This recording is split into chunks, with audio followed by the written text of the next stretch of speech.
Abonnez-vous et cliquez aussi sur la petite cloche de notification pour ne rien rater de nos prochaines vidéos. N'oubliez pas de partager aussi la vidéo et de la liker.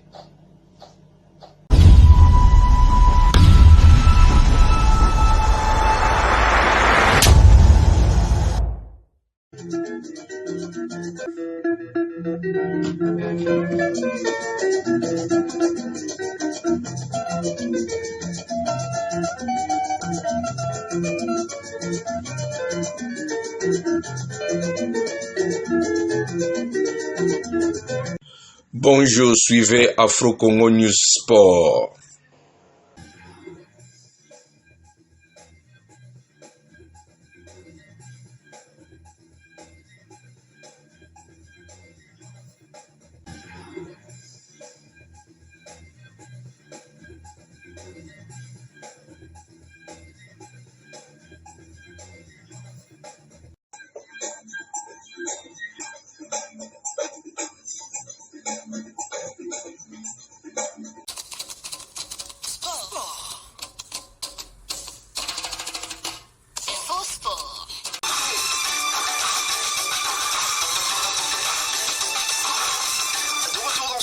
On va continuer cette émission avec l'Hélico Cachol Ligue 1 avec un championnat qui va démarrer ce mercredi 22 octobre avec plusieurs rencontres prévues dans le groupe B notamment. Il y aura 3 rencontres pour ce qui concerne, non, 4 rencontres pour la journée du mercredi 22 octobre. FC Les Aigles du Congo, FC MK le 22 octobre à 15h au stade Tarafael. Le même jour, AC Rangers AS Martin Pêcheur à 13h au stade des Martyrs de la Pentecôte. Et toujours le 22, il y aura ASV Club FC Étoile du Kivu à 15h au stade des Martyrs de la Pentecôte. À 13h le 22 au stade Tarafael, l'AF Ange Vert va matcher la formation de Bukavu Dawa. Donc on va vous proposer un match entre le match de V-Club et le match de SMP à 15h. On va vous proposer un match, la meilleure affiche de 2 entre donc non, il n'y a pas de SMP d'ailleurs. Il y aura ce match de V-Club qui va donc passer à SV Club Étoile du Kivu le 22, ce mercredi à 15h au stade de Martyrs. C'est ce match-là que vous allez suivre en direct sur les antennes de Top Congo FM. 4 matchs dans le groupe B pour le 22. Il y en aura 2, je pense, dans le groupe A. Oui, 2 matchs prévus dans le groupe A le 22 octobre. Il y aura le match entre US Panda et l'AS Simba à 15h juste au stade Kikula de Likasi. Et puis le match entre la formation du FC Tanganyika et Lubumbashi Sport, ça sera à 15h au stade Joseph Kabila de Kalemi. Voilà, ça sera donc là le 2 matchs pour ce qui concerne la première journée ou encore la journée inaugurale de ce championnat de l'Hélico Cash Ligue 1 le 22 octobre prochain. Edi Kankukadima, vous avez sans doute suivi le coach de la formation de l'AS Simba, Daoula Lupembe, qui a parlé de ce voyage de son club pour l'Afrique du Sud prévu le même mercredi 22 octobre. Est-ce que nous sommes déjà partis dès la première journée à de report à ces championnats, dans ce championnat de l'Hélico Cash Ligue 1? Bon, ce n'est pas un scandale, ce n'est pas un scandale, mais l'équipe de Simba participe à un championnat et son entraîneur Daouda Lopembe a émis les vœux. Et la sortie d'une équipe n'est pas une décision qui sera prise par les autorités de l'équipe seulement. Il y a des autorités sportives qui vont accompagner par des documents, par l'autorisation de sortie. Donc c'est une question qui sera étudiée. Mais l'entraîneur Daouda Lopembe, en tant qu'entraîneur, c'est un technicien. Il a émis le vœu que son équipe voyage le mercredi pour arriver. Ça, c'est une paire de manches. L'autre paire de manches, ce n'est pas un scandale. Nous connaissons tous que l'équipe de Lupopo joue les interclubs de la CAF. Et plutôt, l'équipe de Simba joue les interclubs. Donc c'était évident que cette équipe puisse voyager. Et le voyage allait toujours, d'une manière ou d'une autre, avoir de l'incidence dans l'organisation. Mais ce n'est pas très grave. Parce que ce qui serait très grave, c'est de laisser une équipe aller en préparation pendant une semaine avant de jouer un match. Et je pense qu'au niveau de la fédération, au niveau de la Linafoot, il y a eu des réunions d'harmonisation, vu le temps, que les équipes ne partent pas en villégiature avant la date prévue. Je pense qu'on peut laisser 3, 4, 5 jours. Et si ça ne va pas avoir de l'incidence dans l'organisation, les experts ou encore les organisateurs vont apprécier. Donc, d'un côté, j'estime que Daouda n'a pas tort, c'est un technicien. Et de l'autre côté, l'organisation aussi doit voir comment, s'il faut libérer à temps ou ne pas libérer parce qu'il y a question de vol, on va toujours harmoniser. Ce n'est pas un scandale au début de cette compétition parce que la cause demandée est juste, c'est les interclubs de la CAF. Si c'était pour aller en préparation comme ce fut le cas avec les chants de l'année dernière, pendant qu'il n'y avait pas opportunité, voilà, et devant l'ouragan de la tempête, mire ou pas mire, la main tombe quand même. Voilà, donc la formation de l'AS Simba, on va voir hein, si ce match entre Simba et la formation de entre Simba et la formation de l'US Panda, voilà, va se jouer le 22 octobre, comme mentionné dans ce calendrier de l'Illico Cash Ligue 1 pour faire complet hein, sur cette première journée. Le 23, il y aura aussi match, donc jeudi, il y aura match TP Mazembe contre la formation de CS Manika, promu cette saison en première division. Ça sera au stade TP Mazembe à 15h, heure locale, 14h, heure de Kinshasa, le 23. Le même 23, il y aura aussi match dans le groupe B entre Desampé et New Jack. Ça sera à 15h juste au stade des Martyrs de la Pentecôte. Alors Rudy Kankoukadima, cette saison, on attend quand même des améliorations dans l'organisation, aussi dans les relations entre la Ligue nationale de football et les connors de la Fédération congolaise de football association pour que nous puissions quand même arriver au 31 mai prochain à un championnat qui serait terminé complètement et dans de très bonnes conditions. Je pense que ça sera le cas parce que jusqu'à présent le mariage est parfait entre la Linafoot et le Connor. Le mariage est parfait, ce n'est pas comme les mariages anti-nature qui existaient avant entre le Connor des tristes mémoires. Non, restez courtois dans le propos, Rudy Kankou, s'il vous plaît.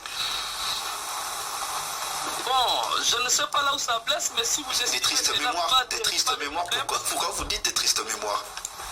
Oui, mais les décisions prises par les Connors passés nous ont amenés à des choses que nous connaissons. Donc quand nous parlons de tristes mémoires, c'est une mauvaise gestion, des mauvaises prises de décision. Je n'invente pas, je dis des choses qui ont existé et que vous connaissez aussi. Et d'ailleurs, je suis très courtois en parlant de tristes mémoires. Si j'étais encore méchant, je dirais encore d'autres choses, mais je pense que triste mémoire, ça passe. Parce que nous avions assisté à des décisions spectaculaires qui nous ont amenés où nous sommes aujourd'hui. Mais j'ai scruté sur le Connor dirigé par Mme Belinda Lutadila. Il n'y a pas de dossier d'un individu. Mais il y a des dossiers de la fédération. C'est-à-dire, s'il y a un dossier, on appelle les parties concernées, on les écoute. Sur base des éléments, sur base de la réglementation, si vous vous défendez, on prend la décision. Vous ne vous défendez pas, je prends le cas des arbitres.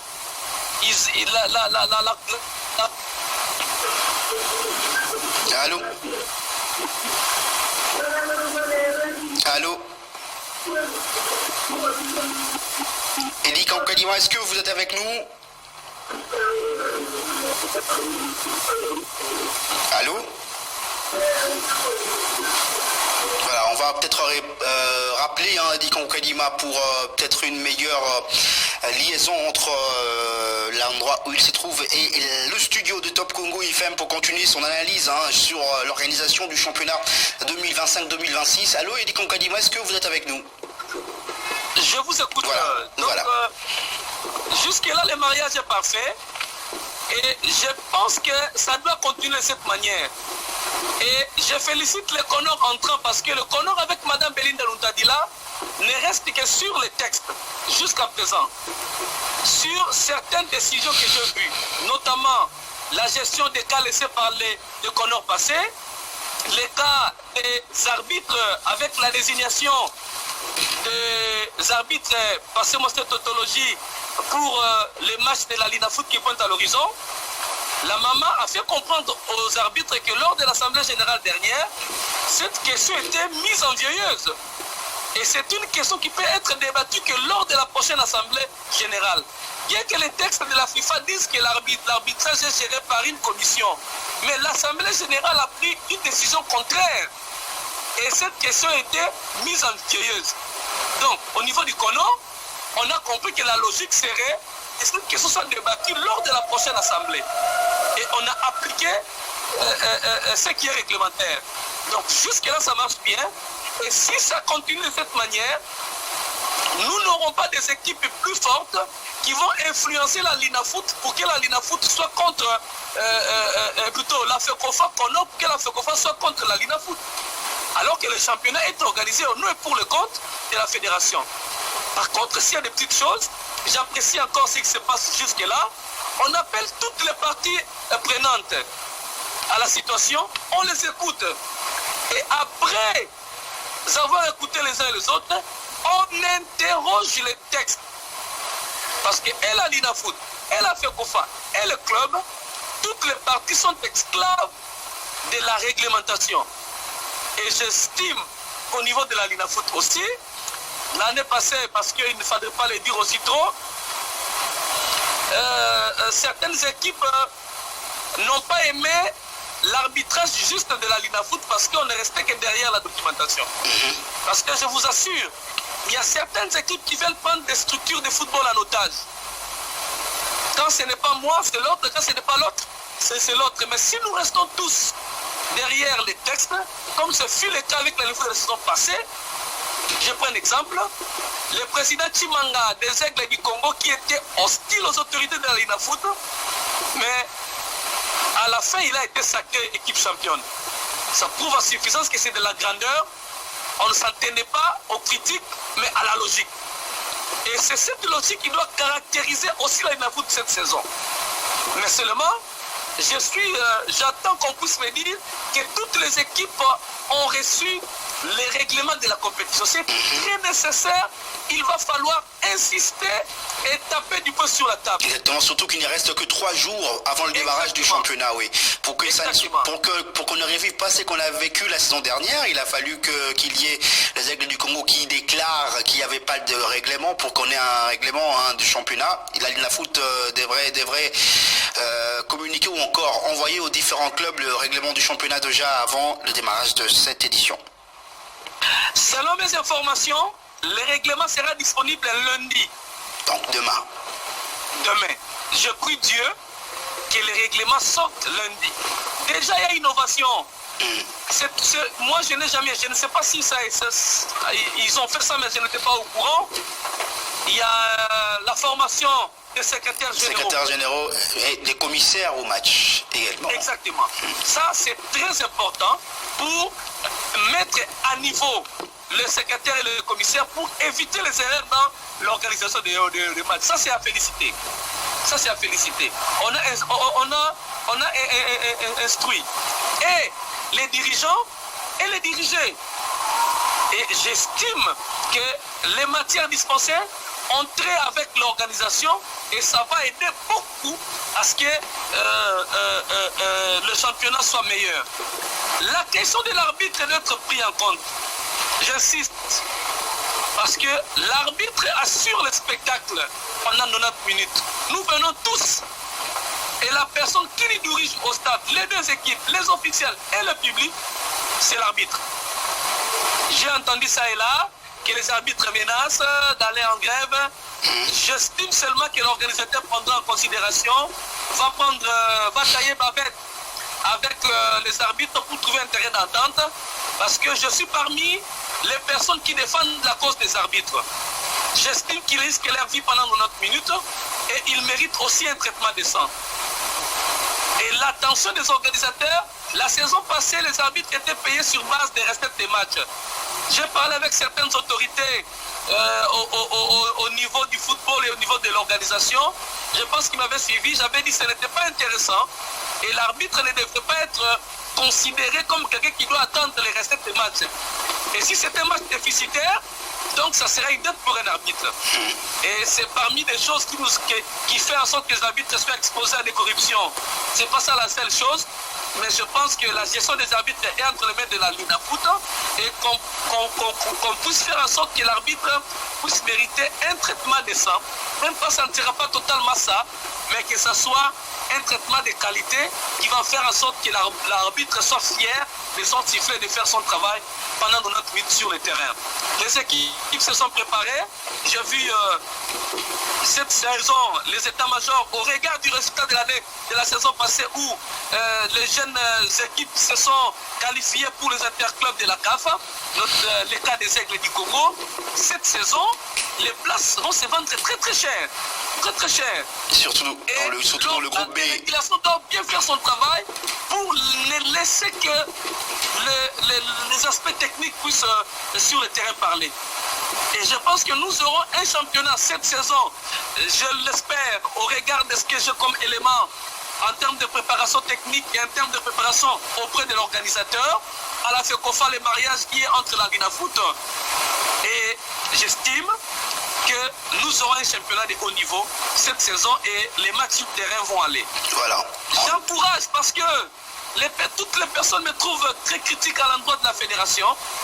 Je n'étais pas très critique parce que ça marchait, je voulais critiquer par sentiment. Aujourd'hui, je l'ai dit haut et fort sur les antennes de Radio Top Congo qu'il n'existe pas un dossier d'un individu à la FECOFA Conor. Il existe un dossier de la FECOFA où tous les membres nommés peuvent discuter de ces dossiers et proposer une décision commune. Pas seulement une décision commune sur base des humeurs des membres du comité exécutif dirigé par Belinda Luntadila avec son secrétaire Jean-Marie Mbouyi, mais sur base des textes. Et si ça continue de cette manière jusqu'à la fin de la saison, en prenant des décisions courageuses, je pense que le Conor en place sera le meilleur de tous les Conor envoyés en République démocratique du Congo avant les élections. Je l'ai dit haut et fort pour encourager les bonnes choses, qu'on ne pense pas seulement que je suis critique et je ne sais pas encourager quand ça va mieux. Et je l'ai dit jusqu'à présent, les choses marchent bien et le Conor doit être à l'écoute de la Linafoot qui est sa ligue subdélégataire. Je n'aimerais pas qu'on puisse vivre ce qui s'est passé la saison dernière où on vous invite dans une réunion, le président du Conor parle et à la fin il vous dit la messe est dite, partez mettre en pratique. Non, non. J'aimerais qu'il y ait un cadre d'échange, de discussion, en tenant compte de nos Bibles de Jérusalem, qui est le statut, les RGF, les RGS et les CDF. Et je pense que nous aurons un bon championnat et tout secrétaire qui va commettre des bêtises sera confronté à la loi, comme ce fut le cas avec certains secrétaires qui, vous les avez balancés parce que j'ai parlé avec certains apartés. Quand vous balancez la loi, ils sont bouche bée, ils s'inclinent et on va de l'avant. Voilà, on espère donc avoir un bon championnat. Il faudra aussi que la Ligue nationale de football réponde aux revendications de clubs, notamment sur la question de recettes. Il y a certains clubs qui parlent là de ne pas connaître ou encore de ne pas avoir des informations sur les recettes de différentes rencontres. Également sur cet argent, cette somme donnée aux différents clubs, certains qui auraient reçu $5,000, d'autres 3,000 et consorts. Le règlement du championnat, surtout, c'est que le club demande avant le démarrage du championnat. Ça serait intéressant cette fois-ci qu'on évite un certain conflit entre dirigeants et clubs, voilà, pour que nous puissions avoir un championnat intéressant, surtout sur le terrain. On espère qu'on va avoir du beau spectacle pour cette saison 2025-2026. Et justement, je l'ai dit, je vais vous donner quelques matchs qui vont donc se jouer le 22. On me signale également, puisque je n'avais pas annoncé, Chikas Sangabalende et Chinkunku Malolé pour le même mercredi 22 octobre. Merci Sony Kazali qui nous a écrit donc depuis la ville de Kananga. Voilà, pour le championnat national, on va va maintenant parler des clubs qui jouent ces championnats nationaux. On va d'abord commencer avec l'OC Renaissance du Congo.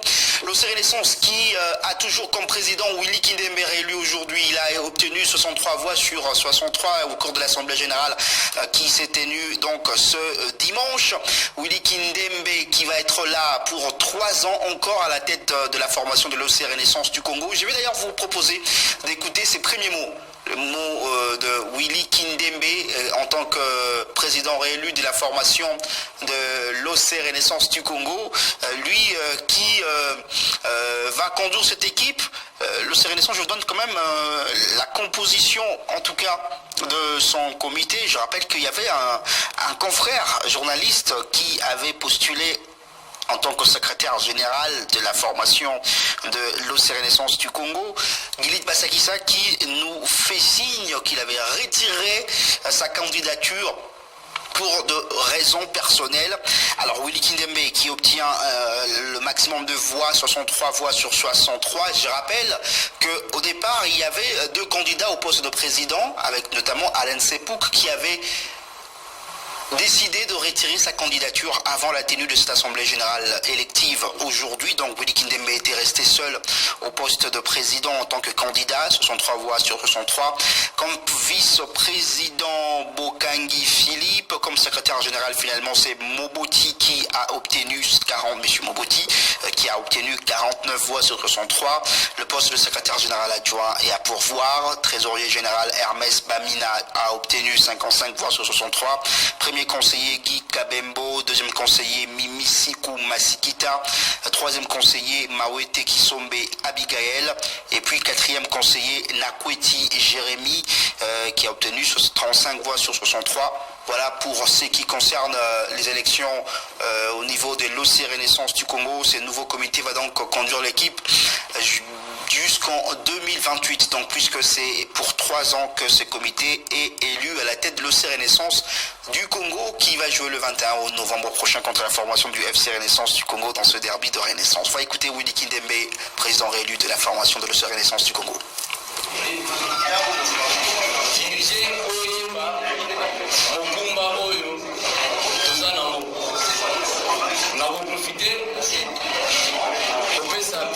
Merci ou bien vous allez reconnaître na bateau nyonso balekaki esika oyo en commençant par l'évêque Pascal Mukuna, tozwi président Willy Mandala, tozwi maître Billy Malou à Cléophas, toye kozwa président Maxime et toutes nos reconnaissances na misala oyo basali mpo tokoma esika tokomi. C'est facile de comme la journal. Mais en face de Bisso, manger est vraiment ma casse. Bondala, nous avons à l'Assemblée. Bondala, calendrier, il y a championnat. Donc, tout ce qui est dans 3 jours, il y a démarré le championnat. Moutuna Moutou, Amega, Bondala. Tout ça dans ça. Donc, Bisso, comité, tout ça na taille beaucoup de juste après qu'on a Omega Kobongisa. Alors, tout ce qui s'est passé là, Tobo Sanamo, Tobo Sana. Message n'a pas un message à limiter vraiment. Nous combat tous parce qu'il fallait battre d'éléments. Grâce à la pour ou contre Bisso, na combo ya OC Renaissance, tout l'idi, moi na nyonso OC Renaissance a retrouvé place à la 4 équipes. Oh nyonso ya mabe ekaki Bisso to limisi. Oh ya malamu esalamaki to capitaliser ngo pour équipe de Bisso kinde liboso. Mais to bosana te na assemblée générale ordinaire. Et ça n'a pas de discussion importante au Toswaki. Il fallait tout quitter dans l'assemblée statutaire pour la Komeka pour Bongisa la discussion. Donc, dans le journal, article 6, il y a Bisso, il y a statut, et Bomwani, Oyo Tolobi, Bisso, fondateur, il y a Renaissance, eza biso bato oyo toza koreprésente basupporter eza ekipe basupporter biso bato tozoreprésente basupporter oyo toza komona lisusu intérêt ya kosunga ekipe oyo parce que toza aspect il faut fonctionner koloba te ke toza fondateur.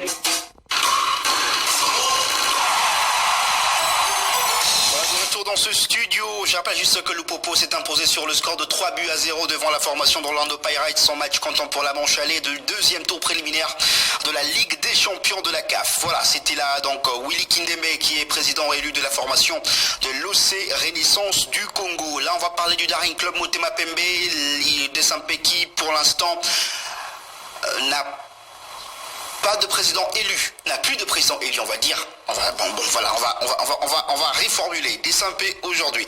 Aïda Mbito n'est plus le président élu de la formation de Daring Club Motema Pembe puisque les élections organisées le 3 octobre dernier ont été annulées par le comité de normalisation de la Fédération congolaise de football association pour faute de qualité. Et donc Paul Kassembele, président du comité sortant demeure, président de la formation de Daring Club Motema Pembe, et lui qui tient Mordicus à organiser une autre assemblée générale élective pour ce lundi 20 octobre. Alors la fédération avait demandé au Daring Club, au Daring Men de se mettre autour d'une table pour pouvoir justement organiser dans un meilleur délai les élections. Idi Kankadima, est-ce que vous êtes toujours avec nous? Pour organiser justement, on va avoir Idi Kankadima dans quelques instants, pour organiser des élections à meilleur délai, pour organiser des élections, est-ce que on ne risque pas de tomber dans une assemblée générale, encore une fois, qui ne respecterait pas de règles au sein de Daring Club Motema Pembe et seulement si celle-ci était maintenue pour ce 20 octobre, Edi Kankadima? Bon, je ne pense pas qu'on tombera encore dans une élection irrégulière, parce que cette élection sera une élection régulière, parce que ça sera convoqué par les personnes habilitées. Convoqué, mais c'est quoi le chronogramme? C'est quoi le chronogramme? Le chronogramme. Pardon? Le chronogramme pour notamment une période de dépôt de candidature. Et là, on va organiser des élections avec qui comme candidat? On ne sait pas jusque-là, alors que les élections, si on maintient cette assemblée générale élective pour ce lundi 20, et ça serait une élection pour lesquelles on ne connaît pas, ça serait des élections pour lesquelles on ne connaît pas des candidats, il n'y a pas eu de période pour les dépôts de candidature et tout ce qui va avec, pas un chronogramme normal. Est-ce que on ne retomberait pas dans ce même problème que décrié pour l'autre assemblée générale? Je pense que ce qui s'est passé avant, c'est aussi un problème de liste. C'était un problème interne où ils ont compris qu'il fallait aller pas en termes de dépôt, mais en termes de liste. Vous déposez, mais il y aura un consensus en interne pour aller aux élections. Et c'était sur acclamation. Pour acclamation, vous ne prenez pas de 4-5 jours. La situation en phase aujourd'hui, c'est la situation de sauver Motema Pembe. Mais je constate qu'il y a des volontaires tout autour de ne pas sauver des SMP pour jouer un bon championnat, mais la volonté de fragiliser Motema Pembe au profit des autres personnes. Ça, ce n'est pas bien. Le SMP doit exister et résister comme patrimoine national. Comment vous expliquer qu'il y a, je l'ai dénoncé hier sur les médias, je l'ai dit encore aujourd'hui, que la présence des proches du président Kimanga des Aigles du Congo rôde tout autour de M. Aïda Mbito. Moi, je trouve ça malsain. Le moment est mal choisi. Ce sont des Imaniens qui peuvent venir à tout moment. Mais pourquoi à ce moment de crise où il y a des SMP qui s'entraînent à Brazzaville, à Kinshasa? Pourquoi? Alors que l'intérêt en phase, c'est que l'équipe commence le championnat. Si nous sommes tous Imaniens, nous avons besoin que l'équipe existe, que l'équipe travaille. Nous devons aller dans la même direction. Même si Kassemele commence le championnat, mais qu'ensemble, nous maintenons les dates et qu'il y aura ça, nous obtenons la dérogation auprès de l'organisateur pour dire à la deuxième direction, nous commençons avec tel, mais au moment opportun, à telle date, nous allons passer les élections pour que le comité qui va prendre les élections puisse diriger l'équipe. Pourquoi ça ne se fait pas ici? Je pense qu'il faut plus de pourparlers pour sauver Motema Pembe, mais en attendant, faire en sorte que l'équipe débute le championnat. On ne peut pas avoir deux équipes qui viennent au niveau des centres et qui se prétendent être toutes les équipes de Motema Pembe. On risque aussi de voir les jours du match deux équipes. Est-ce qu'il est intéressant de continuer avec le conflit et de voir deux équipes sur le terrain, ou il est intéressant de voir les gens se parler, trouver un processus qui va aller aboutir à un terme pour l'unité de l'équipe. Parce que je vous dis, la Ligue de foot ne reconnaît pas Aïe Dambito comme président. Je ne sais pas si la deuxième direction reconnaît que Aïe est président de Motema Pembe. Mais aujourd'hui que les élections sont annulées par la FECOFA, il n'est plus président du Daring. Exactement. Et il faut rappeler, parce que certaines personnes veulent remettre en question le pouvoir de la fédération sur les équipes. Je rappelle une jurisprudence que l'équipe de Lupopo à l'époque de Beferadji a organisé les élections sur une plainte de joueurs au niveau de la fédération. Et je crois que vous avez encore ça en mémoire. Ils sont responsables au niveau de la fédération. Et la FECOFA n'a pas donné raison à X ou à Y. La FECOFA dans sa lettre dit, après avoir interrogé les partis et le texte, nous voulons que les élections soient organisées conformément aux dispositions réglementaires. Et maintenant, ces élections arrivent à la porte du début du championnat. L'intérêt pour le moment, c'est de définir, mettre des stratégies pour que l'équipe, lors de la première journée, joue comme une équipe de football. Et maintenant, en sourdine, amorcer les processus, même si Aïe Dambito sera candidat, moi ça ne m'intrigue pas, mais la précipitation avec laquelle il arrive, tout ce qui entoure son arrivée, me laisse un peu perplexe et me laisse à me poser des questions sur son avenir, sa gestion au sein du directeur Motema Pembe. Aïe n'a pas commencé aujourd'hui. Aïe a commencé avec plusieurs comités, notamment avec Chimanga à l'époque. Et il y a toujours des problèmes. Toujours des problèmes. Il est bien, les autres sont mauvais. Bon, moi, mon souhait, c'est de les voir aussi à l'œuvre. Ce qu'il va donner pour Motema Pembe, combien il va faire et qu'est-ce qu'il va changer dans le Motema Pembe dans le respect des règles. Yeah. Que ça puisse suivre la procédure. Je félicite Paul Kasembele parce qu'il se tient à la règle. Et que nous lançons tous dans la bataille des élections. Et celui qui apportera un bon programme, celui qui va séduire les électeurs, qui puisse prendre les équipes, mais cette histoire de gangsterisme où vous devez passer par des tierces personnes pour prendre l'équipe, ça doit cesser. Mais c'est ce qui s'est fait avec Alessandro Zimamoto, avec Oben Minaku, avec Mayata, avec Chimanga, avec Kasembele. Vous voulez faire ça encore aujourd'hui? Bon, Paul a dit, ça ne doit pas se faire comme ça doit respecter le processus. Et je pense que je suis du côté de Paul Kasembele pour faire respecter le processus. Celui qui se sent capable de poursuivre et prendre l'équipe. Vous avez tout à l'heure mentionné que c'était aussi arrivé pour que Paul Kasembele puisse devenir président de Daring Club Motema Pembe, même si c'est vrai qu'il faudrait mettre fin aux mauvaises pratiques. Il n'est pas exempt de ce genre de pratiques. Mais on n'encourage pas l'irrégularité par une irrégularité. Et on n'explique pas une irrégularité par une irrégularité. Je pense que Paul Kasembele sait que c'est le moyen qu'il avait amené au pouvoir. Mais il dit, avant de partir, je dois laisser l'ordre. Je ne vois pas où les bas blessent. Paul Kasembele qui avait annoncé et qui a réitéré encore qu'il ne va pas postuler pour un nouveau mandat à la tête du Daring Club Motema Pembe. Alors aujourd'hui, est-ce que c'est exclu finalement complètement de le revoir candidat président du DSMP? Non. Il peut toujours venir candidat président. Il avait émis le vœu. Le président Christian Matata avait émis le vœu d'être président du COC. Mais quand il faut déposer, il a déposé comme qui? Nous allons nous en tenir aux personnes qui viendront déposer. Je ne les pousse pas à changer d'avis. C'est lui qui sait pourquoi il a dit ça. S'il change d'avis, donc il ne respecte pas sa parole? Non.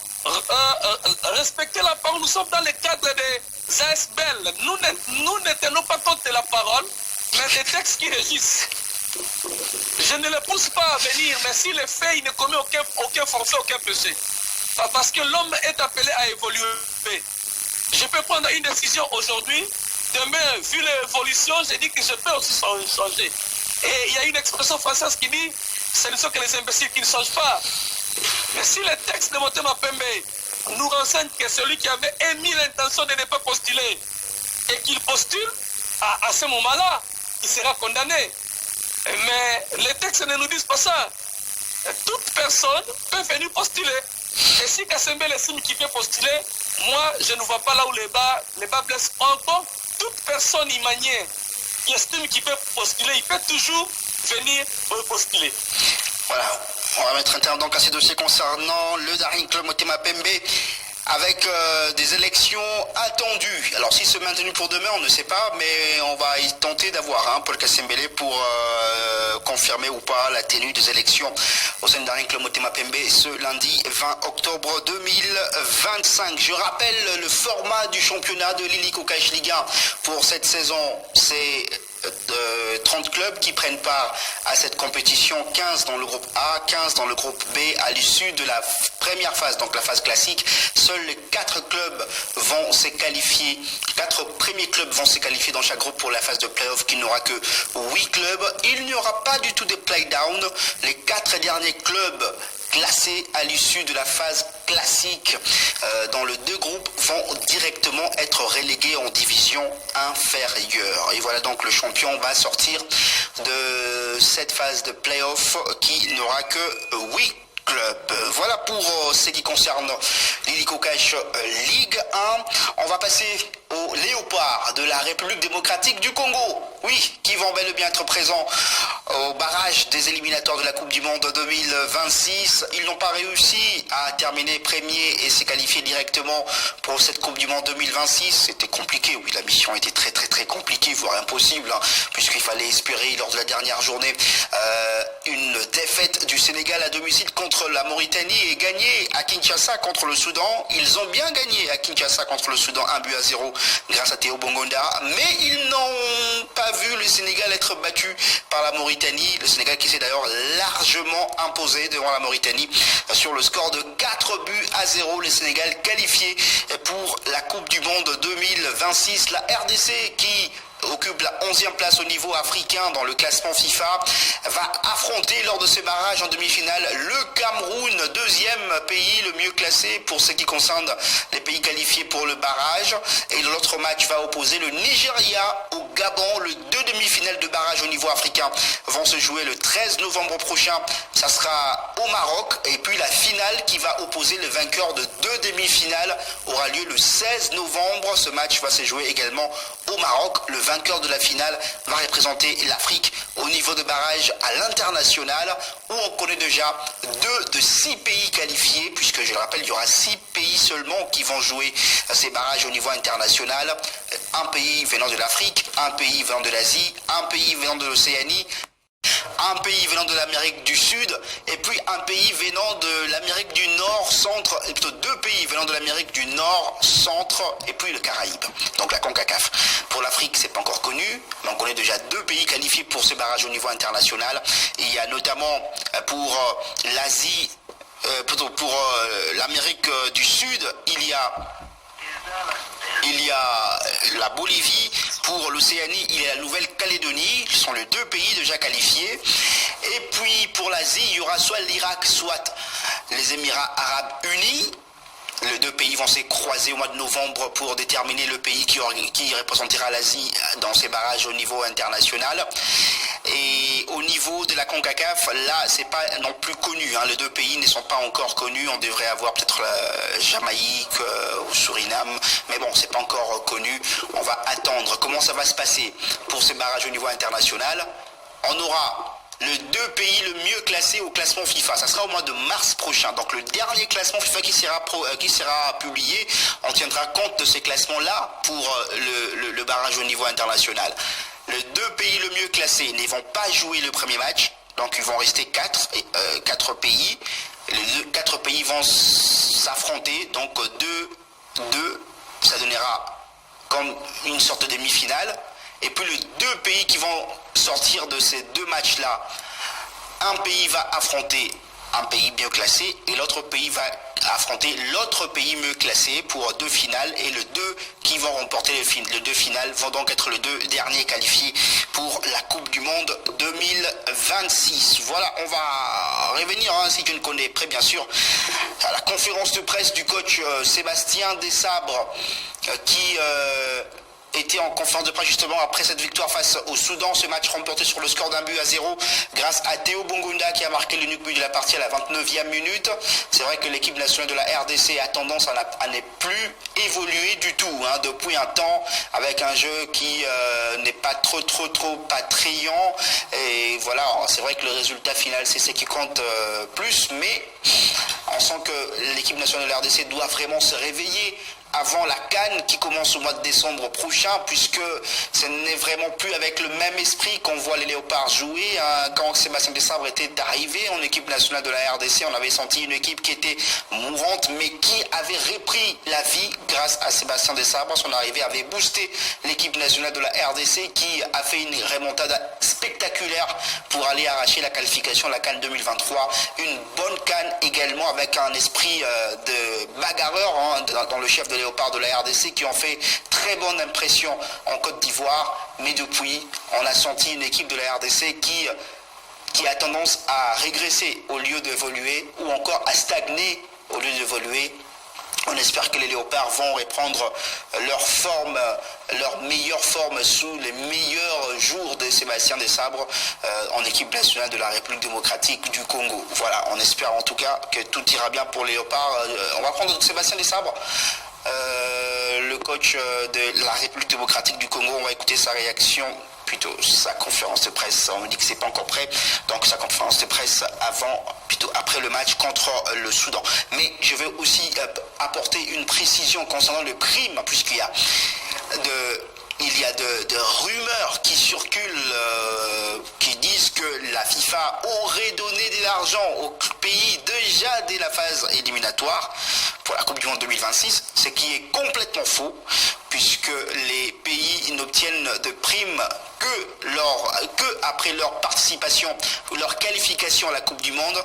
Il y a le frais de participation pour tous les pays qui participent à la Coupe du Monde, un frais de participation qui évolue avec les éditions. On a vu que c'était 8 millions pour 2018, 8 millions pour chaque pays qui participe à cette compétition, à la Coupe du Monde. Bon, voilà, c'était en 2018, c'était 8 millions plus 1,5 million de dollars pour la préparation, ça faisait 9,5 millions de dollars.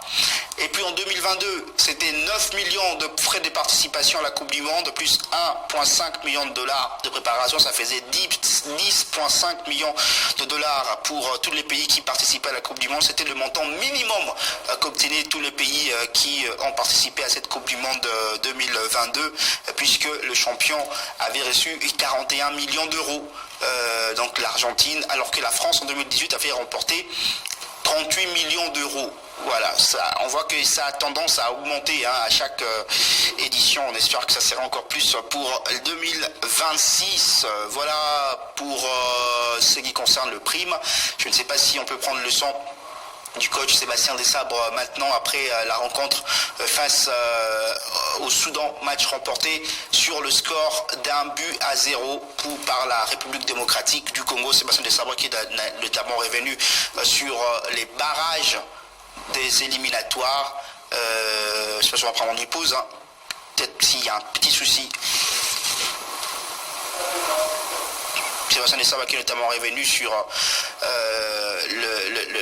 le barrage et ce match compliqué qui attend la République démocratique du Congo face au Cameroun, même si il a bien également dit que les Léopards de la RDC étaient capables de pouvoir battre n'importe quel pays. Voilà, oui, puisque la RDC a dans son effectif de joueurs capables de s'imposer face à n'importe quelle équipe. Donc voilà, le Cameroun qui va donc attendre la République démocratique du Congo. Il y aura notamment le Nigeria et le Gabon également, deux pays qu'on va regarder de près, puisque le vainqueur de ce match-là va affronter la RDC en finale de barrage au niveau africain. Voilà ce qu'on peut dire pour les éliminatoires de la Coupe du Monde 2026. Je rappelle qu'il y a déjà 28 pays qualifiés pour la Coupe du Monde 2026 avec parmi le 28 pays qualifiés, 9 pays africains. On va d'ailleurs revenir sur les différents pays déjà qualifiés pour cette Coupe du Monde. Outre les 3 pays co-organisateurs, les États-Unis, le Canada et le Mexique, il y a l'Angleterre pour l'UEFA, donc en Europe. L'Angleterre déjà qualifiée. En Asie, il y a le Japon, l'Iran, la Corée du Sud, la Jordanie, l'Ouzbékistan. Il y a le Qatar, l'Arabie Saoudite et l'Australie qui ne jouent pas les éliminatoires en Océanie mais qui jouent les éliminatoires en Asie. Et puis en Afrique, il y a le Maroc, la Tunisie, l'Égypte, l'Algérie, le Ghana, le Cap-Vert, l'Afrique du Sud, la Côte d'Ivoire et le Sénégal. Ce sont les pays qualifiés en Afrique. Pour la CONMEBOL, l'Amérique du Sud, il y a l'Argentine, l'Équateur, le Brésil, l'Uruguay, le Paraguay et la Colombie. Et pour terminer, il y a la Nouvelle-Zélande pour ce qui concerne l'Océanie. Voilà le 28 pays déjà qualifiés pour la Coupe du Monde. Il reste encore quelques pays à connaître pour la qualification à cette Coupe du Monde 2026 prévue, je le rappelle, aux États-Unis, au Mexique ainsi que au Canada. Voilà pour les éliminatoires de la Coupe du Monde 2026. Allez, on va finalement écouter le coach Sébastien Desabres avant de passer à autre chose. Notamment, on va parler basketball avec les éliminatoires, encore la Road to Ball qui a démarré aujourd'hui avec une défaite d'un club de la RDC. On va y revenir juste après avoir écouté le coach Sébastien Desabres. Oui, c'était important. Je l'avais dit avant, il fallait qu'on s'impose pour pouvoir soit se qualifier directement à la Coupe du Monde, ce qui n'est pas le cas, puisque le Sénégal a gagné. Il faut féliciter le Sénégal pour cette qualification. Et nous, il fallait gagner pour assurer notre place de meilleur second. Voilà, on termine, donc il me semble, deuxième meilleur second derrière le Gabon. Donc voilà, au niveau statistique, on fait deux matchs sans prendre de but pour nous, avec deux systèmes de jeu différents, et puis on continue notre route et c'est ça le plus important. Voilà. Priorité aux radios pour les questions. On va récupérer déjà. Après de toute manière, on va bien sûr se projeter sur ce match-là. Après, quel que soit, je dirais, l'équipe qui est devant nous, ça sera un beau match déjà entre deux belles équipes africaines. Et puis difficile également, mais on sait aussi qu'on a les armes pour pouvoir continuer notre route. Donc après, on va s'y pencher tranquillement, mais ce soir c'était déjà important de faire l'essentiel et d'avoir je crois sur les 8 derniers matchs 7 victoires et malheureusement une défaite. Les barrages, je veux dire, on peut se dire que malheureusement on n'a pas atteint la première place, mais que néanmoins il me semble qu'on fait quand même des phases de qualification qui sont intéressantes, puisque je crois qu'on marque 15 buts, on en prend 6, on doit avoir 7 victoires sur 10 et un match nul et 2 défaites. Donc effectivement au niveau statistique, ça nous a pas permis dans cette poule en tout cas, puisqu'il y avait, je le rappelle, une équipe qui connaît bien la Coupe du Monde, le Sénégal, dans cette poule. C'est comme ça. En tout cas, on a pu avancer quand même, et on continue d'avancer. Et après, bien sûr qu'on a parlé de ça avec les joueurs. Les joueurs savaient exactement le classement qu'il y avait. Il fallait qu'on s'impose. Donc tout le monde est connecté, et nous, l'essentiel, ce qu'on veut, c'est avoir notre destin entre nos mains. C'est ce qu'on avait ce soir. On a fait le travail, il faut féliciter les joueurs. Et maintenant, ces barrages, c'est des éliminations directes avec des phases de prolongation et de pénalty comme à la CAN. Donc après, c'est des matchs où tout peut arriver. Et nous, on va jouer notre chance et porter comme d'habitude les couleurs du Congo. Au football, vous avez 3 possibilités. Vous gagnez les matchs, vous faites match nul ou vous les perdez. Il faut rapidement évacuer et se projeter, et surtout en analysant ce qui a pas fonctionné. C'est ce qu'on a fait, et on a bien réagi, puisque on a 2 victoires victoire après cette défaite. Donc c'est un peu la même chose qu'on avait vécu dans ces phases de qualification au Soudan. Quand on avait perdu 1-0 au Soudan, on avait bien réagi derrière avec la CAN, puisqu'on avait été en demi-finale de la CAN. Donc là, voilà, c'est comme ça, mais c'est derrière nous. C'est comme ça, on enchaîne des matchs, on est professionnels, et ce qui nous intéresse, ce sont les matchs à venir. Et là, ce sera des matchs à enjeu encore une fois et à élimination directe. Donc ça, c'est à noter. Après, on va prendre seulement deux interventions pour permettre au coach qui a parlé durant 1h30 de récupérer un peu parce qu'il a encore des barrages à gérer. C'est un peu tout. Si on prend au niveau statistique pur le nombre de matchs joués et les victoires acquises, voilà, mais on doit toujours s'améliorer, on peut encore s'améliorer, je l'ai dit avant le match hier en conférence de presse. Et puis après on a un groupe. Alors vous voyez jaillir ça sur le terrain, nous on voit dans la vie de groupe la discipline, l'entraide qu'il peut y avoir entre les joueurs. On est une famille forte, un collectif qui est fort. Vous avez bien vu qu'il n'y a pas d'état d'âme chez nous, pas de joueurs tout le monde se met au service de l'équipe et c'est ça le plus important. On est vraiment solide parce qu'on a un groupe très uni et puis j'ai la chance d'avoir des garçons qui sont très très très attachés à leur pays et qui ont envie de défendre haut les couleurs du Congo. Et donc comme je l'avais dit, oui, on a des bons joueurs qui jouent dans des grands clubs, qui peuvent avoir des fois des statuts dans leur club un peu de stars, mais ils arrivent ici, ils savent très bien que nous on est à disposition du pays et que tout le monde est sur le même pied d'égalité, on donne le maximum. Des fois ça fonctionne, des fois ça fonctionne pas, c'est le foot. Mais en tout cas, dans tous les matchs qu'on va jouer, et notamment dans ces deux matchs, le premier match du Cameroun, on sera difficile à jouer. Après, ce sera le football. Mais en tout cas, on sera vaillant et on défendra fièrement nos couleurs. Oui, après, c'est l'analyse que vous faites. C'était un axe de progression qu'on avait, effectivement, c'est d'avoir des attaquants qui marquent. Si on revient un petit peu en arrière, on se retrouve qu'on a marqué quand même sur le dernier stage 4 buts au Soudan, 2 buts ici contre le Sénégal. Samuel avait marqué en amical, Simon Benza a marqué, Bakambu, Cédric marque. On peut toujours marquer plus, c'est sûr, mais je pense que le travail qu'on a mis en place commence à payer et on le voit notamment sur ces matchs-là où c'est des matchs qui sont à fort enjeu. Donc quand vous avez la chance de marquer en premier, oui, on peut dire qu'on aurait dû breaker par rapport à l'ensemble des situations qu'on a eues, parce que je pense qu'on a quand même fait un bon match. On n'a pas concédé une occasion, je pense.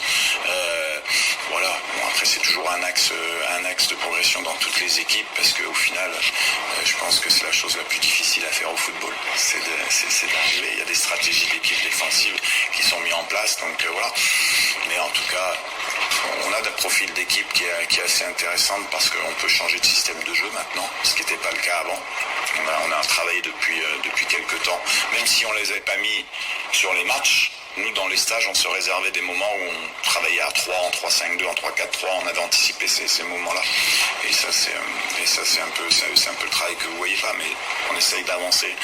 Après, il y a toujours, faire preuve d'humilité, il y a toujours des choses qu'on fait bien, qu'on fait pas bien, mais il faut toujours s'améliorer. Et nous, on essaye d'avancer tout simplement. On va être déjà... Oui, déjà je pense qu'on va passer une étape en termes de surface de jeu. Donc ça c'est quand même important aussi pour nos joueurs qui jouent dans des grands clubs. Et jouer au Togo, on est allé jouer au Togo, c'était très compliqué, vraiment l'état de la pelouse était compliqué. Là on a joué sur synthétique, vous savez très bien que c'est compliqué aussi, même si on a créé du jeu, je pense quand même, sur la première mi-temps on avait le ballon. Donc là pour moi, coach et équipe, c'est une satisfaction de pouvoir faire jaillir les forces de notre équipe sur des conditions de jeu qui leur correspondent. Donc ça c'est une satisfaction d'aller au Maroc. Et puis après ça va arriver vite, parce que effectivement on a ces dates FIFA qui sont aux alentours entre le 13 et le 20 novembre. Après on va récupérer les joueurs pour un stage le 8 décembre. c'est-à-dire 15 jours avant la CAN. Donc nous on est contents parce que c'est dans ces moments-là qu'on fait plus de séances, qu'on met des choses tactiques en place parce qu'on n'a pas forcément le temps entre guillemets en sélection. On a 2-3 séances maximum. Encore on doit gérer la charge de travail également. Donc non, c'est bien, c'est bien. Et puis voilà, en tout cas, je sais qu'on sera soutenu par nos fans qui viendront nous soutenir contre le Cameroun et on essaiera de les rendre fiers. Chipenga, donc Brian Chipenga, donc voilà, il y a pas mal de joueurs qu'on suit. Alors on peut pas tout dévoiler dans la presse, bien sûr. On est en train de faire le changement de nationalité de Michel-Ange Balikwisha également, qui n'était pas qualifié pour là. Ça veut pas dire qu'on va appeler Michel-Ange Balikwisha, mais en tout cas on travaille avec d'autres joueurs également, et Brian que j'ai été voir en Espagne cet été et qu'on suit depuis un petit moment. Et voilà, on en cherchait un profil du type puissance, rapidité, un peu Méchac dans ce profil de jeu. Donc on en a vu plusieurs et voilà, on l'a appelé. C'est une belle histoire pour lui parce que effectivement c'est toujours bien de faire une rentrée avec son équipe nationale et c'est bien, mais c'est un joueur qui, au-delà, c'est un peu difficile de rentrer dans le match. Il a mis 5, 6, 7 minutes à rentrer dans le match et puis après il a été intéressant, mais c'est des joueurs qui sont puissants et rapides et voilà, mais on en suit beaucoup et on est très content de l'avoir.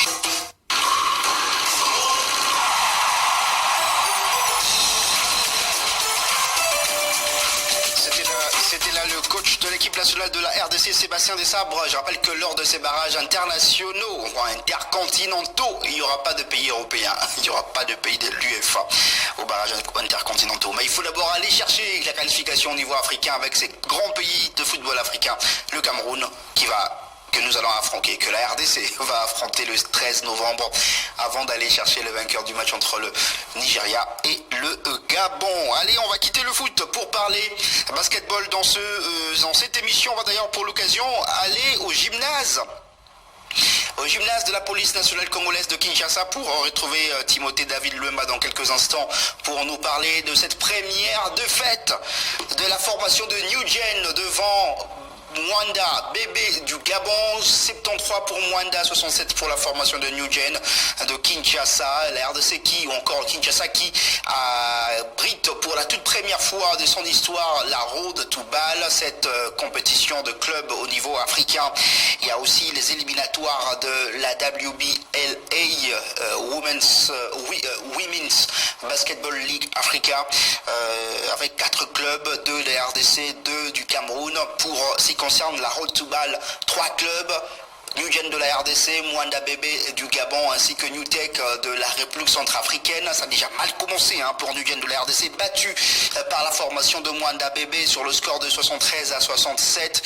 Timothée David Luemba est sur place au gymnase de la police nationale congolaise. On va la voir dans quelques instants pour donner donc la situation là-bas sur place, puisqu'il y a un autre match qui se joue maintenant. FAP du Cameroun est en train de jouer contre la formation de BC Makomeno de la RDC. C'est le premier duel entre club congolais et camerounais.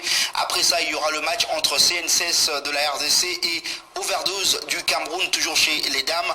Et ça ne se passe pas très bien pour la formation de Makomeno qui est largement menée par la formation du par la formation de FAP du Cameroun. On va faire le point rapidement avec Timothée David Luemba dans quelques instants pour ce qui concerne ces 2 compétitions qui se jouent à Kinshasa. Il est en ligne. On me fait signe depuis le gymnase de la police nationale congolaise. Timothée David Luemba, bon après-midi à vous. Bon après-midi à vous, Jonathan Massala, et bon après-midi à toutes les gens qui nous suivent à partir de la radio et aussi à partir de YouTube et la radio Top Congo. Voilà, c'est mal parti pour le club congolais dans la version masculine, la formation de BC New Generation de Kinshasa, battue par la formation gabonaise de Mwanda BB 73-67. Un écart de 6 points qui a résisté. C'était déjà le quart à la fin de la première mi-temps, à la fin du deuxième quart-temps, et ça a résisté jusqu'à la fin. Oui, Niger n'a pas su trouver la solution pour remonter cet écart et en grande partie c'est à cause de la maladresse sur la C-Franc. Vous imaginez dans la grande partie, dans la totalité de la rencontre, Niger a raté 16 lancers francs. Donc il montre que vous pouvez gagner si vous avez marqué ne serait-ce 10 lancers francs dans les têtes ratées. Et c'est parmi les choses qui ont fait que Niger ne puisse pas rattraper l'écart. Lorsque Niger n'était pas au point au lancer franc, c'était le contrat de Mwanda qui a su assurer ses lancers francs et qui a manqué moins de 10 lancers francs tout au long de la rencontre et ça fait la différence. En dehors aussi de la gestion du banc, il y a eu des joueurs qui n'ont pas assez joué. Il y a eu Bouzangou, il y a eu Glory, il y a eu Ezoxé, Ikamba qui n'ont pas aussi joué. Mais aussi, cette équipe de New Gen a souffert de l'adaptation. Imaginez-vous que 4 des 12 joueurs ont fini la saison avec New Gen. On jouait la Ligue Provaquille. Il y a Andrico, il y a Glory, il y a Ezoxé Ikamba. Et enfin, il y a Zagé. Et les autres sont des renforts qui sont venus de partout, des équipes de bowlers comme Théo Mobili, Joseph Abel Botea, d'autres qui sont venus des champions de Kinshasa et du Congo, Hakim soit là, et puis Machi Bende et d'autres qui sont venus ailleurs, et même le compo sénégalais, Zan Daimeda, qui est aménard, qui a aussi assez aidé l'équipe. Et nous sommes à ce soir de tout cela parce que Mwanda, lui, de son côté, c'est une équipe qui est déjà formée depuis 10 ans. Le bloc est formé depuis 2 ans. Le bloc a même joué chez Sport lors de l'édition dernière. C'est aussi à cause de la défaite contre Mwanda que chez Sport n'a pas pu continuer l'élite 16. Donc c'est une équipe qui se connaît avec quelques éléments à ajouter. Mais Niger a réménagé son équipe et ça a aussi fait la différence. Aussi l'expérience de plusieurs joueurs de Mwanda parce que Niger en grande partie, les joueurs sont à leur première participation dans World Football et ça fait aussi la différence. Mais Niger n'était pas je crois que Niger va rectifier les tirs pour mieux faire contre Newtek dans 2 jours. Newgen qui n'a plus droit à l'erreur, une défaite face à Newtek dans 2 jours sera donc synonyme d'élimination complète de la formation de Newgen, tout en espérant bien sûr terminer parmi le meilleur 3e. Ça sera un peu difficile que Newgen puisse obtenir la 8-4. Pas impossible parce que Newgen déjà, et le groupe de Newgen a un avantage au lieu d'avoir 4 équipes. Il y a 3 équipes. Les champions de la Guinée équatoriale n'a pas pu faire les déplacements jusqu'à Kinshasa. Donc, il veut dire Newgen avec une victoire, avec un score conséquent, peut encore se qualifier. Mais tout va aussi partir par rapport à la rencontre entre Newtek et Mwanda Bibi qui est prévu déjà demain ici au gymnase de la PNC de Lubala. Mais Newgen doit nécessairement gagner la rencontre contre Newtek dans 2 jours avec au moins un écart de 7 points pour voir la suite. Parce que là, s'il y a une victoire dans toutes les équipes, ça peut aussi aider Newgen pour avoir plus au lieu d'avoir un bilan négatif de moins quelque chose. Voilà, chez les dames, ça n'a pas aussi bien commencé pour le BC Makomeno qui est mené dans ce 3e carton de 11 points maintenant, 25-36. C'est pas une bonne journée pour le club congolais. Là, c'est pas une bonne journée. Les Camerounais mènent actuellement 38-25 après 2 minutes jouées dans ce 3e. C'est déjà les 40e. Donc, c'est déjà 15 points d'écart. 40 pour Fab, 25 pour Makomeno. Cette journée peut être désagréable pour les clubs congolais. Ils vont encore travailler, qui doivent encore travailler pour espérer continuer. Pour Makomeno, c'est pour obtenir la qualification qualification pour la phase finale de la Women Basket League Africa. Et ça sera aussi difficile parce qu'il y aura encore un derby congolais dans cette phase, parce que Makomeno doit encore rencontrer CNSS. CNSS qui entre en liste dans quelques minutes contre Overdose encore du Cameroun. Donc avec ce que Makomeno propose, c'est difficile que Makomeno puisse revenir, mais c'est pas impossible si les filles de Makomeno mettent le cœur, mettent la vie, mettent la passion, mais aussi la graisse avec le sort à 3 points. Merci beaucoup Timothée David Luemba pour votre disponibilité. On vous laisse suivre donc les autres rencontres sur place au gymnase de la police nationale congolaise. On rappelle juste qu'il y aura le match entre CNSS et la formation de Overdose du Cameroun juste après ce match entre la formation de FAP et Makomeno. FAP qui mène 27-40 pour l'instant. Voilà ce qu'on pouvait dire sur ces deux compétitions de basketball qui se jouent à Kinshasa. Ce sont des éliminatoires. Road to ball pour le messieurs pour l'édition 2026 de la Basketball Africa League, alors que pour les dames, ce sont les éliminatoires zone Afrique centrale de la Women's Basket Ligue Africa qui, dans la phase finale, aura lieu en Égypte prochainement. Voilà ce qu'on pouvait dire sur le basketball. Là, on va parler de festivités de 50 ans du combat Ali Foreman. Les festivités lancées finalement avec l'arrivée à Kinshasa de Mike Tyson, la légende de la boxe mondiale, et à Kinshasa depuis avant-hier. Hier, il a tenu une conférence de presse à Kinshasa où il a d'ailleurs reconnu ses origines congolaises. Il parle de 23% après avoir effectué un test ADN. Il parle de 23% des origines congolaises. Il avait d'ailleurs demandé aux Congolais de pouvoir l'aider à déterminer sa tribu ici en République démocratique du Congo. Aujourd'hui, Mike Tyson était ensemble avec le boxeur congolais eu un entraînement public au stade Tata Raphaël, un stade qui va être rebaptisé stade Ali Foreman le 30 octobre prochain. Ça sera la date de la clôture de ces festivités, avec notamment de la musique avec Fally Ipupa qui va donc jouer au stade des Martyrs de la Pentecôte. Il y aura également des combats qui seront organisés ces 30 octobre prochain.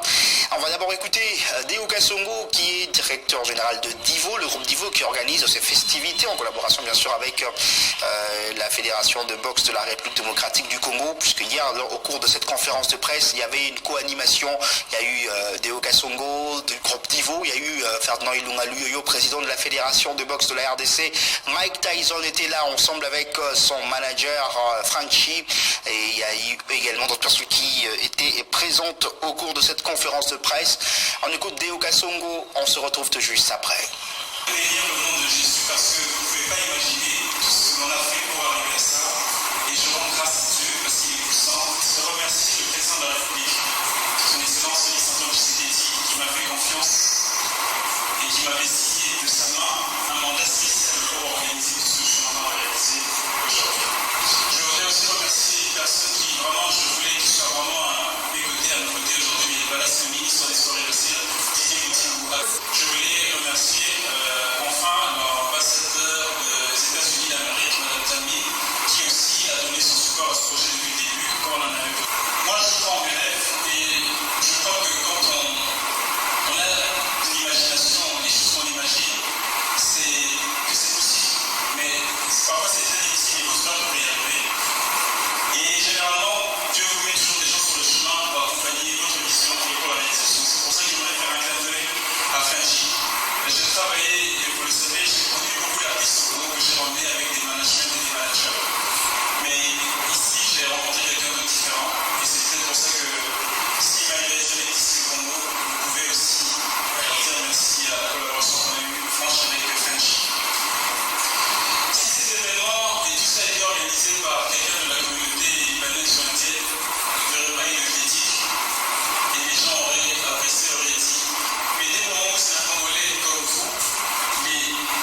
Nios Deo Kasongo, qui est directeur général du groupe Divo, qui organise les festivités de 50 ans du combat Ali Foreman. Et oui, ça fait débat, il a parlé de ça dans sa conférence de presse, dans son speech hier en conférence de presse. Ça fait débat, cette rebaptisation du stade Tata Raphaël, le stade de football Tata Raphaël en stade Ali Foreman. Alors, c'est pas toute la concession, encore tous les complexes sportifs Tata Raphaël qui va changer de nom, seulement le stade de football, il l'a dit, mais ça fait débat, ça fait parler. Beaucoup de gens ne sont pas d'accord que ce stade-là puisse changer de nom. On va revenir sur les différents noms qu'a connu ce stade. Alors, lors de son inauguration, ce stade s'appelait Stade Roi Baudouin. Ensuite, c'est devenu le stade du 20 mai en 1967, et puis ensuite le stade Tata Raphaël en 1997 sous Laurent Désiré Kabila en honneur du père Raphaël de la Quétule, qui a joué un rôle majeur dans le développement du football ici en République démocratique du Congo. Le stade Tata Raphaël qui était devenu le stade 20 mai en 1967, le maréchal Mobutu qui voulait un retour à l'authenticité, il voulait plus de nom de l'extérieur. On a donc enlevé le nom du stade Roi Baudouin pour devenir le stade de 20 mai. Ensuite, Tata Raphaël 1997 pour tout ce que le père Raphaël avait fait pour le sport congolais, et notamment, on va voir Désiré Bounina Ifongé en ligne pour parler justement de cette polémique sur la rebaptisation du stade de football Tata Raphaël en Ali Foreman. Ce sera le 30 octobre prochain. Désiré Bounina, bonjour. Bonjour Jonathan. Voilà, ça fait polémique, ça fait beaucoup parler, ces dossiers sur la rebaptisation du stade Tata Raphaël, même si Deo Kasongo a été précis, encore a donné des précisions sur cette rebaptisation qui ne devrait concerner que le stade de football et non toute la concession, tous les complexes sportifs Tata Raphaël, seulement le stade de football. Ça fait débat et vous faites partie de personnes qui ne sont pas d'accord avec cette rebaptisation. Jonathan, je pense que tu es en train de suivre tout ce qui se raconte sur les réseaux sociaux à ce propos.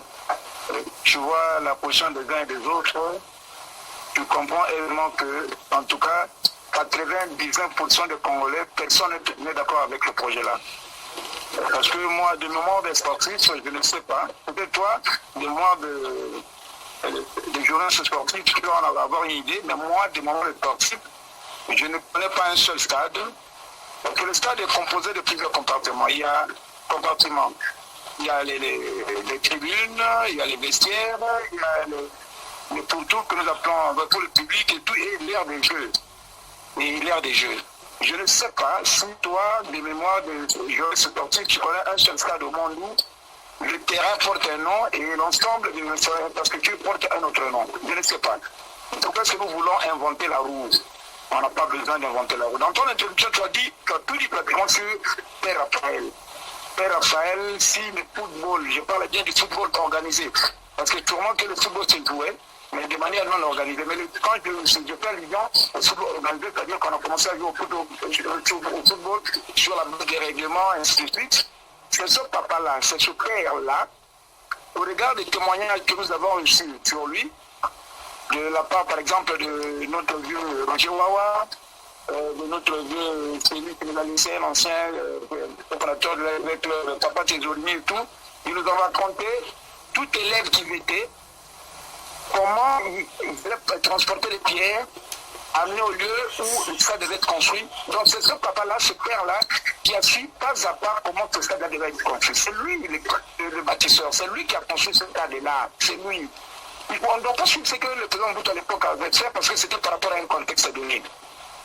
On ne peut pas chercher à effacer la mémoire du père Raphaël en ce qui concerne le football dans cette ville, particulièrement en ce qui concerne la ville de Kinshasa. Donc vous pensez que c'est lui qui a construit ce stade-là. Vous pensez devant, en tout cas, avec tout le respect qu'il doit, le nom de père Raphaël doit rester le nom de ce stade-là. Vous pensez que si... Si, monsieur... Vous pensez que si le stade de football est rebaptisé Ali Foreman, ça va tuer la mémoire ou encore enlever tout le prestige de tous ces complexes-là par rapport au Père Raphaël, dont l'image se trouve toujours dans ce stade-là d'ailleurs avec cette buste-là? Tout à fait, Jonathan. Tout à fait, quand on a besoin de ça. Dis-moi, qu'est-ce que ce combat-là a apporté au football? Je parle bien du football, je ne parle pas du sport en général. Je parle du football. Qu'est-ce que ce combat-là a apporté au football dans ce pays? Qu'est-ce que Mohamed Ali et Foreman ont apporté au football congolais, avec tout le respect, avec tout l'amour qu'ils portent pour eux? Qu'est-ce qu'ils ont amené? Qu'est-ce que leur combat a apporté au football dans ce pays? Au contraire, ce cadre leur a permis de s'exprimer, ils ont eu l'argent qu'ils ont eu autour de ce combat. Je pense que c'est la plus grosse cagnotte que l'un ou l'autre ont reçu tout au long de leur carrière. C'est ici à Kinshasa. Et le combat s'est déroulé dans ce stade-là pensé par Père Raphaël. Mais le buste qui a construit ce stade-là. C'est tout ce qu'on demande. On le respecte simplement. Le buste du Père Raphaël se trouve toujours au stade Raphaël. Qui s'appellerait Ali Foreman et le reste des infrastructures, un autre nom. Non, on n'a pas besoin de cette confusion-là. On n'a pas besoin de cette confusion-là. Vraiment que ceux qui sont derrière ce projet puissent se ressaisir et dire que, en tout cas, bon, de toute façon, je ne pense pas que ça se fait les 30 ans. Au regard des réactions des uns et des autres, ils se sont quand même des humains, ils vont réfléchir et ils vont laisser tomber tout projet-là. Ok, merci beaucoup pour votre disponibilité à passer donc à cette émission aujourd'hui. Je rappelle que le buste du Père Raphaël se trouve toujours dans cette enceinte du stade Raphaël, c'est complexe qui reste d'ailleurs stade Raphaël. Et on verra ce qui va se passer les 30 octobre prochain. On verra ce qui va se passer les 30 octobre prochain, puisque c'est la date prévue pour cette rebaptisation du stade de football, stade Raphaël en Ali Foreman. Bon, on attend, ça fait beaucoup parler, ça fait débat en tout cas, ces sujets. On va attendre ce qui va se passer le 30 octobre prochain. Merci beaucoup, Monsieur Désiré Bolina, pour votre disponibilité. Merci. Voilà, c'était les derniers intervenants dans cette émission avec moi. Je ne sais pas si on va reprendre Eddie Concaïmo ou on va prendre exactement les appels des auditeurs. Donc rappelant que l'ACNOA, l'association de comités olympiques nationaux au niveau africain, a apporté son soutien au comité olympique congolais avec son chronogramme qui prévoit l'Assemblée générale élective le 14 novembre prochain. Dans sa lettre adressée à Amos Mbayo, qui est président du COC, l'ACNOA a demandé que tout se passe dans le respect strict de ce chronogramme-là, que les élections se tiennent le 14 novembre prochain, où Amos Mbayo, avec la liste publiée par le secrétariat du COC pour les différentes candidatures, est le seul poids lourd pour conserver en tout cas son poste de président du COC. Il n'a pas d'adversaire redoutable, reconnu dans le monde de sport. Il y a 2 candidatures pour le poste de président du comité olympique congolais. Je voudrais prendre d'ailleurs les noms de tous les candidats retenus pour ces élections au niveau du comité olympique congolais, avec comme candidat président je l'ai dit, Amos Mbayo Kitenge, qui est président sortant. Il sera en concurrence avec monsieur Patrice Ndumbi Kafunda pour le poste de président du comité olympique congolais. Pour la première vice-présidence, il y a Christian Matata, à la grande surprise, ou encore à la surprise générale, qui ne s'est pas retrouvé sur cette liste de candidats présidents, lui qui avait pourtant annoncé être candidat président, encore vouloir postuler ou encore vouloir briguer la présidence du comité olympique congolais. Il n'a postulé que pour la première vice-présidence, et pour cette première vice-présidence, il sera en concurrence avec Dr René Nguiebe Moubiala et Ferdinand Ilunga Luyoyo, président de la fédération de boxe de la RDC. Mais les 2 autres concurrents ont postulé pour 2 autres postes, puisque Dr René Nguiebe Moubiala, outre la première vice-présidence, il est aussi candidat pour la 2e vice-présidence, alors que Ferdinand Ilunga Luyoyo, outre la première vice-présidence, il est aussi candidat pour la 2e vice-présidence et la 3e vice-présidence. Pour la 4e vice-présidence, il y a la candidature de monsieur Pichou Bolenge, et toujours pour la 2e vice-présidence, il y a aussi monsieur Biaya Kabongo, ou encore Kabongo Biaya, qui est candidat pour la 2e vice-présidence. Pour le secrétariat général, il y a un seul candidat, c'est le secrétaire général sortant, maître Alain Bagachile. Pour la trésorerie générale, il y a Roger Bondembe Bokanyanga qui est candidat unique. Et pour la trésorerie générale adjoint, pour le poste de trésorier général adjoint, il y a notamment François-Claude Kaboulou Mwana Kaboulou, il y a également Bienvenu Matenda, il y a également pour la trésorerie générale, voilà, et ce sont les deux. Et pour le secrétariat général adjoint, on a aussi plusieurs candidatures. On a notamment José Bonengue Lifala, il y a José Bonengue Lifala, et voilà, secrétaire général, candidat secrétaire général adjoint. Il y a également Jean-Claude Ealé pour le poste de secrétaire général adjoint, toujours pour ces postes. Il y a également Pichou Bakambo Tontele. Pour ces postes de secrétaire général adjoint, il y a aussi Constantin Jacob Wood. Voilà, pour la deuxième vice-présidence, il y a une candidature que j'avais omise, c'est la candidature de Eric Kinzambi, qui est candidat deuxième vice-président et candidat pour le poste de membre au comité olympique congolais.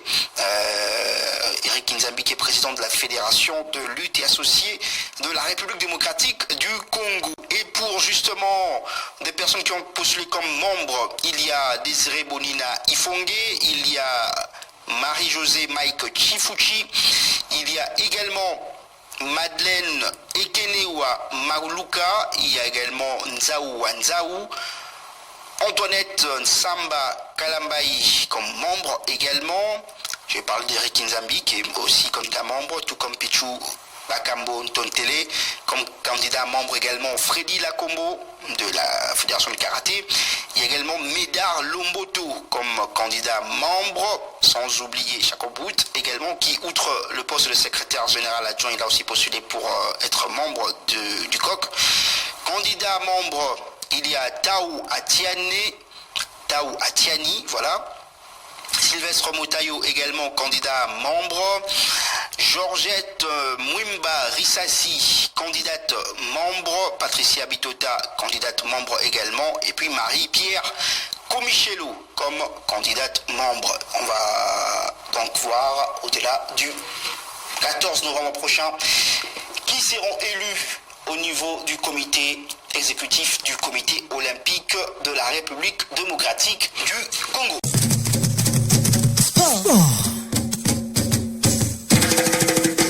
Info Sport.